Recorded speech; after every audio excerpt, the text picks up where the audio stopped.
ಈಗ ಕಾರ್ಯಕ್ರಮದ ಕೊನೆಯ ಘಟ್ಟ ವರದಿ ವಾಚನವನ್ನ ಪರದೆಯ ಮೇಲೆ ವೀಕ್ಷಿಸತಕ್ಕಂಥದ್ದು.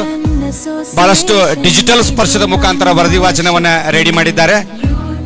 ಆ ವರದಿ ವಾಚನವನ್ನ ದಯವಿಟ್ಟು ಪರಮ ಪೂಜ್ಯ ಶ್ರೀಗಳು ಹಾಗೂ ಅತಿಥಿ ಮಹೋದಯರು ವೇದಿಕೆಯ ಮುಂಭಾಗದಲ್ಲಿ ಆಸೀನರಾಗಿ ವರದಿ ಶಾಲೆಯ ವರ್ಷದುದ್ದಕ್ಕೂ ಮಾಡಿರ್ತಕ್ಕಂಥ 10 ಹಲವು ವೈವಿಧ್ಯಮಯವಾಗಿರ್ತಕ್ಕಂಥ ಶೈಕ್ಷಣಿಕ ಚಟುವಟಿಕೆಗಳನ್ನ ಡಿಜಿಟಲ್ ಸ್ಪರ್ಶದ ಮುಖಾಂತರ ವರದಿ ವಾಚನವನ್ನ ತಯಾರಿಸಿದ್ದಾರೆ.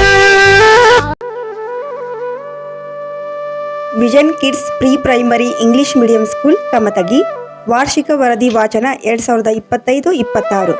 ಭವ್ಯ ಸಂಸ್ಕೃತಿ ದಿವ್ಯ ಪರಂಪರೆಯ ಶ್ರೀ ಹೊಳೆ ಹುಚ್ಚೇಶ್ವರ ಸಂಸ್ಥಾನ ಮಠದ ನೆಲೆಬೀಡಾದ ಈ ನನ್ನ ಊರು ಕಮತಪುರ. 2 ತೆರ ಮೌಲ್ಯಗಳೆಲ್ಲಕಂ ಲೋಕದಲ್ಲಿ ಪರಮಾರ್ಥಕ್ಕೊಂದು ಸಾಂಪ್ರತದ ಅರ್ಥಕ್ಕೊಂದು ಪರಿಕಿಸಲೆರಡು ನೀನು ಹೊರಬೆಲೆಯ ಗುಣಿಪಂದು ಮರೆಯಬೇಡ ಒಳಬೆಲೆಯ ಮಂಕುತಿಮ್ಮ. ಎಲ್ಲ ಹಳ್ಳಿ ಪಟ್ಟಣಗಳಂತಲ್ಲ ಈ ನನ್ನ ಊರು ಕಮತಪುರ. ಪರಮಾರ್ಥಕ್ಕೊಂದು ಸಂಪ್ರದಾಯಕ್ಕೊಂದು ಹೀಗೆ ಒಳ ಹೊರ ಮೌಲ್ಯಗಳನ್ನ ಹೊಂದಿದ ನನ್ನೂರು ವಿಶೇಷತೆಯಿಂದ ಕೂಡಿ ರಾರಾಜಿಸುತ್ತಿದೆ. ಸುತ್ತಲೂ ಬೆಟ್ಟ ಗುಡ್ಡಗಳ ಹಚ್ಚ ಹಸಿರು ಸಿರಿಯನ್ನ ಹೊಂದಿದೆ. ದಕ್ಷಿಣೋತ್ತರವಾಗಿ ಪವಿತ್ರ ಮಲಪ್ರಭೆ ಹರಿದು ಗ್ರಾಮ ಸೌಂದರ್ಯ ಸಿರಿಯನ್ನ ಹೆಚ್ಚಿಸಿದ್ದಲ್ಲದೆ ಇಲ್ಲಿನ ಜನ ಪ್ರಾಣಿ ಪಕ್ಷಿಗಳಿಗೆ ಆಸರೆಯಾಗಿದೆ. ಪುಲಕೇಶಿಯ ನಾಡು ಬದಾಮಿ, ವಿದ್ಯಾಕೋಟೆಯ ಬಾಗಲಕೋಟೆ, ಶರಣರ ನಾಡು ಹುನಗುಂದ, ಈ ತ್ರಿವೇಣಿ ತಾಲೂಕುಗಳ ಸಂಗಮ ಸ್ಥಳದಲ್ಲಿ ಈ ನನ್ನ ಪಟ್ಟಣ ಉಪಸ್ಥಿತಿ. ವ್ಯವಸಾಯ ಹಾಗೂ ನೇಕಾರಿಕೆಯ ಪ್ರಮುಖ ಉದ್ಯೋಗ ಹೊಂದಿದ ಇಲ್ಲಿನ ಜನ ಶರಣ ಪರಂಪರೆ ಹೊಂದಿ ಪ್ರಾಮಾಣಿಕತೆಯನ್ನ ಮೈಗೂಡಿಸಿಕೊಂಡವರು. ವೈವಿಧ್ಯಮಯ ಶಿಕ್ಷಣಕ್ಕೆ ಇಂಬು ಕೊಟ್ಟವರು. ಯೌವನವು ದೂರದ ಕಿಲಕಿಲ ನಗುವ ತಾರೆಗಳನ್ನ ಮುಟ್ಟುವ ಪ್ರಯತ್ನ ಮಾಡಬೇಕೇ ಹೊರತು ಸುಟ್ಟ ಸಿಗರೇಟಿನಂತೆ ಸ್ಮಶಾನದಲ್ಲಿ ಕುಳಿತು ಮಾಡುವ ಸುದ್ದಿಗೋಷ್ಠಿಯಾಗಬಾರದು ಎನ್ನುವಂತೆ ಇಲ್ಲಿಯ ತರುಣ ಸಹೋದರರು ಸೇರಿ ಕಟ್ಟಿಕೊಂಡ ಸಂಸ್ಥೆಯೇ ಈ ವಿದ್ಯಾಮಂದಿರ vision kids pre primary English medium school Kamatagi. ದಿನಾಂಕ 1/6/2014 60 ಮಕ್ಕಳ ದಾಖಲೆಯೊಂದಿಗೆ ಪ್ರಾರಂಭವಾದ ಶಾಲೆ ಇಂದು ಗುಣಾತ್ಮಕತೆಯೊಂದಿಗೆ ಬೆಳೆದು ನಿಂತಿದೆ. ಪ್ರತಿ ವರ್ಷವೂ ಶಾಲಾ ಚಟುವಟಿಕೆಗಳ ಜೊತೆಗೆ ರಾಷ್ಟ್ರೀಯ ಹಬ್ಬಗಳನ್ನು ಆಚರಿಸುತ್ತಾ ಬಂದಿದೆ. ಪ್ರಸ್ತುತ 2025-26ನೇ ಶೈಕ್ಷಣಿಕ ವರ್ಷದ ಪ್ರಾರಂಭೋತ್ಸವವನ್ನು ದಿನಾಂಕ 2/6/2025 ಅದ್ದೂರಿಯಾಗಿ ಆಚರಿಸಲಾಯಿತು. ಸಂಸ್ಥೆಯ ಅಧ್ಯಕ್ಷರಾದ ಮಾನ್ಯ ಶ್ರೀ ನಬೀಸಾಬ್ ತಹಸೀಲ್ದಾರ್, ಕಾರ್ಯದರ್ಶಿಗಳಾದ ಮಾನ್ಯ ಶ್ರೀ ಹುಚ್ಚೇಶ್ ಪಾಟೀಲರು, ಶಿಕ್ಷಕ ಸಿಬ್ಬಂದಿಯೊಂದಿಗೆ ಮುದ್ದು ಮಕ್ಕಳನ್ನ ಸರಸ್ವತಿಯ ಪೂಜೆಯೊಂದಿಗೆ ಶುರು ಮಾಡಲಾಯಿತು. ದಿನಾಂಕ 5/6/2025 ವಿಶ್ವ ಪರಿಸರ ದಿನಾಚರಣೆಯನ್ನು ಆಚರಿಸಲಾಯಿತು. ಗ್ರೀನ್ ಇಂಡಿಯಾ ಕ್ಲೀನ್ ಇಂಡಿಯಾ ತತ್ವದ ಅರಿವು, ಹಸಿರೇ ಉಸಿರು, ಪರಿಸರ ಕಾಳಜಿ ಮನದಟ್ಟಾಗುವಂತೆ ಕಾರ್ಯದರ್ಶಿಗಳಾದ ಶ್ರೀ ಹುಚ್ಚೇಶ್ ಪಾಟೀಲ್, ಸದಸ್ಯರಾದ ಶ್ರೀ ಲೆಕ್ಕದ್ ಸರ್ ಇವರ ಉಪಸ್ಥಿತಿಯಲ್ಲಿ ನಡೆಸಲಾಯಿತು. ಗಿಡಗಳನ್ನು ಕೂಡ ನೆಡಲಾಯಿತು. ಜೂನ್ ಮಾಹೆಯಲ್ಲಿ ದಿನಾಂಕ 21ರಂದು ವಿಶ್ವ ಯೋಗ ದಿನಾಚರಣೆಯನ್ನ ಆಚರಿಸಲಾಯಿತು. ಜನಸಂಖ್ಯೆಯಲ್ಲಿ ಪ್ರಥಮ ಸ್ಥಾನ ಹೊಂದಿದ ಭಾರತದಲ್ಲಿ ಆರೋಗ್ಯವಂತ ಮಕ್ಕಳು, ಯುವಕರು ಮಾತ್ರ ರಾಷ್ಟ್ರದ ಸಂಪತ್ತಾಗಲು ಯೋಗ್ಯ. ಕಾರಣ ಆರೋಗ್ಯದಲ್ಲಿ ಯೋಗದ ಮಹತ್ವವೇನು ಮಕ್ಕಳಿಗೆ ತಿಳಿಸಿಕೊಡಲಾಯಿತು. ಆರೋಗ್ಯವೇ ಭಾಗ್ಯ ಎನ್ನುವುದನ್ನು ವಿಶೇಷ ಅತಿಥಿಗಳಾಗಿ ಆಗಮಿಸಿದ ನಿವೃತ್ತ ದೈಹಿಕ ಶಿಕ್ಷಕರಾದ ಶ್ರೀ ಶೇಖರಗೌಡ ಹೊಟ್ಟೇಗೌಡರ್ ಅವರು ಮಕ್ಕಳಿಗೆ ಮನದಟ್ಟಾಗುವಂತೆ ವಿವರಿಸಿದರು. ಸ್ವಾಭಿಮಾನದಿಂದ ಪ್ರತಿ ವರ್ಷವೂ ಹೆಮ್ಮೆಯಿಂದ ಆಚರಿಸುವ ರಾಷ್ಟ್ರೀಯ ಹಬ್ಬವಾದ ಸ್ವತಂತ್ರ ದಿನಾಚರಣೆಯನ್ನು 15/8/2025 ಆಚರಿಸಲಾಯಿತು. ಸ್ವತಂತ್ರಕ್ಕಾಗಿ ಬಲಿದಾನಗೈದ, ತ್ಯಾಗ ಮಾಡಿದ ಮಹನೀಯರನ್ನು ಸ್ಮರಿಸಲಾಯಿತು. ಗಳಿಸಿದ ಸ್ವಾತಂತ್ರ್ಯವನ್ನು ಉಳಿಸಿಕೊಳ್ಳುವುದು ಹೇಗೆ, ವೈವಿಧ್ಯತೆಯಲ್ಲಿ ಏಕತೆಯನ್ನು ಸಾಧಿಸುವುದು ಹೇಗೆ ಎನ್ನುವುದನ್ನು ಅಧ್ಯಕ್ಷರಾದ ಶ್ರೀ ನಬೀಸಾಬ್ ತಹಶೀಲ್ದಾರ್ ಸರ್ ಹಾಗೂ ಕಾರ್ಯದರ್ಶಿಗಳಾದ ಶ್ರೀ ಹುಚ್ಚೇಶ್ ಪಾಟೀಲ್ ಸರ್ ಮತ್ತು ಅತಿಥಿಗಳಾಗಿ ಆಗಮಿಸಿದ್ದ ಶ್ರೀ ಸಂಗಪ್ಪ ಮಣ್ಣಿಕೇರಿ ಇವರು ಸಿಬ್ಬಂದಿಯೊಂದಿಗೆ ಚೆನ್ನಾಗಿ ನಡೆಸಿಕೊಟ್ಟರು. ಮರುದಿನವೇ ಧಾರ್ಮಿಕ ಹಬ್ಬವಾದ ಕೃಷ್ಣ ಜನ್ಮಾಷ್ಟಮಿಯನ್ನ ಅದ್ದೂರಿಯಾಗಿ ನಡೆಸಿಕೊಡಲಾಯಿತು. ವಿಶ್ವದ ಮಾನವರೆಲ್ಲರೂ ಒಂದೇ, ವಸುದೈವ ಕುಟುಂಬಕಂ ಎನ್ನುವ ಕೃಷ್ಣನ ಸಂದೇಶ ಮತ್ತು ಕೃಷ್ಣನ ಲೀಲೆಗಳನ್ನು ಸವಿಸ್ತಾರವಾಗಿ ಶಿಕ್ಷಕರು ಪ್ರಸ್ತುತಪಡಿಸಿದರು.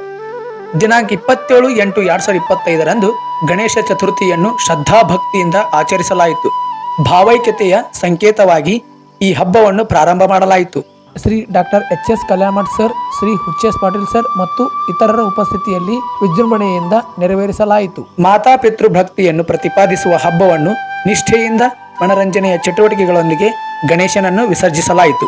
ಪರಂಪರೆಯನ್ನು ಸ್ಮರಿಸುವ ದಿನವಾದ ಸೆಪ್ಟೆಂಬರ್ 5ರಂದು ಡಾಕ್ಟರ್ ಸರ್ವಪಲ್ಲಿ ರಾಧಾಕೃಷ್ಣನ್ ಅವರ ಜನ್ಮದಿನವನ್ನು ನಮ್ಮ ಶಾಲೆಯಲ್ಲಿ ಆಚರಿಸಲಾಯಿತು. ತತ್ವಜ್ಞಾನಿ ಶಿಕ್ಷಕರೊಬ್ಬರು ದೇಶದ ಆಡಳಿತಕ್ಕೆ ದೊರೆತರೆ ಅದೊಂದು ಸೌಭಾಗ್ಯ ಎಂದು ಅರಿಸ್ಟಾಟಲ್ ಅವರು ಹೇಳಿದಂತೆ ನಮ್ಮ ಭವ್ಯ ಭಾರತಕ್ಕೆ ರಾಧಾಕೃಷ್ಣನ್ ರಾಷ್ಟ್ರಾಧ್ಯಕ್ಷರಾಗಿಯೇ ದೊರೆತರು. ಈ ದಿನ ಗುರುಗಳನ್ನ ಗುರುಮಾತೆಯರನ್ನ ಶ್ರದ್ಧೆಯಿಂದ ಗೌರವಿಸಲಾಯಿತು. 2/10/2025ರಂದು ಗಾಂಧಿ ಜಯಂತಿಯನ್ನು ಹಮ್ಮಿಕೊಳ್ಳಲಾಗಿತ್ತು.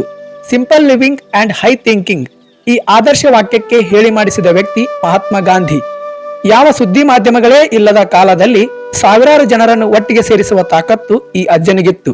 ಅಹಿಂಸೆಯೇ ಪರಮೋಧರ್ಮ ಎಂದವರು, ಸತ್ಯದ ಪ್ರತಿರೂಪ, ಚಳುವಳಿಯ ಹರಿಕಾರ, ಉಪ್ಪಿನ ಸತ್ಯಾಗ್ರಹ, ಅಸಹಕಾರ ಚಳುವಳಿ, ಕ್ವಿಟ್ ಇಂಡಿಯಾ ಆಕ್ಟ್ ಮುಖಾಂತರ ದೇಶಕ್ಕೆ ಸ್ವಾತಂತ್ರ್ಯ ತಂದುಕೊಟ್ಟವರು. ಈ ಎಲ್ಲಾ ಸಂಗತಿಗಳನ್ನು ತಿಳಿಸಿ ಮಕ್ಕಳಿಗೆ ಇತಿಹಾಸ ಪರಂಪರೆಯನ್ನು ಕಲಿಸಲಾಯಿತು. ದಿನಾಂಕ 7/10/2025ರಂದು ಮಹರ್ಷಿ ವಾಲ್ಮೀಕಿ ಜಯಂತಿಯನ್ನ ಶಾಲೆಯಲ್ಲಿ ಆಚರಿಸಲಾಯಿತು. ಭಾರತಕ್ಕೆ ಭಗವದ್ಗೀತೆಯೊಂದಿಗೆ ಮಹಾಭಾರತ, ರಾಮಾಯಣ ಮಹಾಕಾವ್ಯಗಳು ದೊರೆತಿದ್ದೊಂದು ಸೌಭಾಗ್ಯ. ರಾಮಾಯಣ ಬೃಹತ್ ಗ್ರಂಥದ ಕರ್ತೃವೇ ಆದ ಮಹರ್ಷಿ ವಾಲ್ಮೀಕಿ ಎಂಥ ಕ್ರೂರ ವ್ಯಕ್ತಿಯೇ ಆಗಿದ್ದರೂ ಧ್ಯಾನ ಭಕ್ತಿಯಿಂದ ಸದ್ಗತಿಯನ್ನ ಸಾಧಿಸಬಹುದು ಎನ್ನುವುದಕ್ಕೆ ವಾಲ್ಮೀಕಿ ಅಜರಾಮರವಾಗಿ ಓದಿದ್ದಾರೆ. ಕನ್ನಡದ ಹಬ್ಬ ಕನ್ನಡ ರಾಜ್ಯೋತ್ಸವವನ್ನು ನವೆಂಬರ್ 1ರಂದು ಅದ್ಧೂರಿಯಾಗಿ ಆಚರಣೆ ಮಾಡಿದೆವು. ವ್ಯವಹಾರದ ಭಾಷೆಗಳಷ್ಟೇ ಕಲಿತರೂ ಅನ್ನದ ಭಾಷೆ ಕನ್ನಡವನ್ನು ಮರೆಯಬಾರದು. ಭಾಷೆ ಎಂಬುದು ಮಗನೇ ಮಾನವನ ಅಭಿಲಾಷೆ, ಆಸೆಯೂ ಹೌದು, ಕವಿಗಳ ತಮಾಷೆಯೂ ಹೌದು. ಭಾಷೆ ತಪ್ಪಿದರೆ ಮೀಸೆಗಿಲ್ಲ ಮರ್ಯಾದೆ, ಭಾಷೆ ಅರಳಿದರೆ ಅದು ಆಗುವುದು ಗಾದೆ. ಕನ್ನಡ ಕಾವ್ಯದ ಭೂತ ಭವಿಷ್ಯವ ವರ್ಣಿಸಿ ಹೇಳೋ ಗಾಂಪ, ಕನ್ನಡದ ಆದಿ ಕವಿ ಪಂಪ, ಗುರುವೇ ಅಂತ್ಯಕವಿ ಚಂಪ ಎನ್ನುವ ಹಾಗೆ ಕನ್ನಡ ಬೆಳೆದು ಬಂದ ಇತಿಹಾಸವನ್ನು ಸಂಪೂರ್ಣ ಹೀಗೆ ಭಾಷೆಯ ಮಹತ್ವ ಮತ್ತು ಗಮ್ಮತ್ತನ್ನು ಶಿಕ್ಷಕರು ವರ್ಣಿಸಿ ವಿವರಿಸಿದರು. ಈಶ ನಿನ್ನ ಚರಣ ಭಜನೆ ಆಶೆಯಿಂದ ಮಾಡುವೆನು, ದೋಷ ರಾಶಿ ನಾಶ ಮಾಡು ಶ್ರೀಶ ಕೇಶವ. ಶರಣು ಹೊಕ್ಕೆನಯ್ಯ ಎನ್ನ ಮರಣ ಸಮಯದಲ್ಲಿ ನಿನ್ನ ಚರಣ ಸ್ಮರಣೆ ಕರುಣಿಸಯ್ಯ ನಾರಾಯಣ. ಶೋಧಿಸೆನ್ನ ಭವದ ಕಲುಷ ಬೋಧಿಸಯ್ಯ ಜ್ಞಾನವನಿಗೆ, ಬಾಧಿಸುವ ಯಮನ ಬಾಧೆ ಬಿಡಿಸು ಮಾಧವ ಎಂದು ಪ್ರಾರ್ಥಿಸಿದ ಕನಕದಾಸರ ಜಯಂತಿಯನ್ನ ದಿನಾಂಕ 8/11/2025ರಂದು ಭಕ್ತಿಪೂರ್ವಕವಾಗಿ ಸಂಸ್ಥೆಯಲ್ಲಿ ಆಚರಣೆ ಮಾಡಿದೆವು. ದಿನಾಂಕ 14/11/2025ರಂದು ಮಕ್ಕಳ ದಿನಾಚರಣೆಯನ್ನು ಆಚರಿಸಲಾಯಿತು. ಸ್ವತಂತ್ರ ಭಾರತದ ಪ್ರಥಮ ಪ್ರಧಾನಿ ಪಂಡಿತ್ ಜವಾಹರಲಾಲ್ ನೆಹರು ಅವರ ಜನ್ಮದಿನವನ್ನೇ ಮಕ್ಕಳ ದಿನವನ್ನಾಗಿ ಆಚರಿಸುವ ಕಾರಣ ಹೇಳಲಾಯಿತು. ಇಂದಿನ ಬಾಲಕರೇ ನಾಳಿನ ನಾಡಿನ ಪಾಲಕರು. ಆದ್ದರಿಂದ ಪೌಷ್ಟಿಕ ಆಹಾರ ತಿಂದು ಶಾರೀರಿಕವಾಗಿ ಬೌದ್ಧಿಕವಾಗಿ ಬೆಳೆದು ದೇಶದ ಸಂಪತ್ತಾಗಬೇಕು ಎಂದವರು ನೆಹರು. ವ್ಯರ್ಥವಾಗಿ ಹರಿದು ಹೋಗುತ್ತಿದ್ದ ನದಿಗಳಿಗೆ ಎಲ್ಲೆಲ್ಲಿ ಸಾಧ್ಯವೋ ಅಲ್ಲೆಲ್ಲಾ ಅಣೆಕಟ್ಟುಗಳನ್ನು ಕಟ್ಟಿ ರೈತರಿಗೆ ನೀರಾವರಿ ಒದಗಿಸಿ ಹಸಿರು ಕ್ರಾಂತಿಯ ಹರಿಕಾರ ಎಂದು ಹೆಸರುವಾಸಿಯಾದ ನೆಹರು ಕುರಿತು ವೈವಿಧ್ಯಮಯ ಭಾಷಣ ಮಾಡಿದರು ಶಿಕ್ಷಕರು ಮತ್ತು ಅತಿಥಿಗಳು. 2025 ಡಿಸೆಂಬರ್ 6ರಂದು ಜಿಲ್ಲಾ ವಿಜ್ಞಾನ ಕೇಂದ್ರವಾದ ಅಗಸ್ತ್ಯ ಫೌಂಡೇಶನ್ ಬಾಗಲಕೋಟ್ ಇಲ್ಲಿಗೆ ಮಕ್ಕಳೊಂದಿಗೆ ಶಿಕ್ಷಕರೂ ಭೇಟಿ ಕೊಟ್ಟೆವು.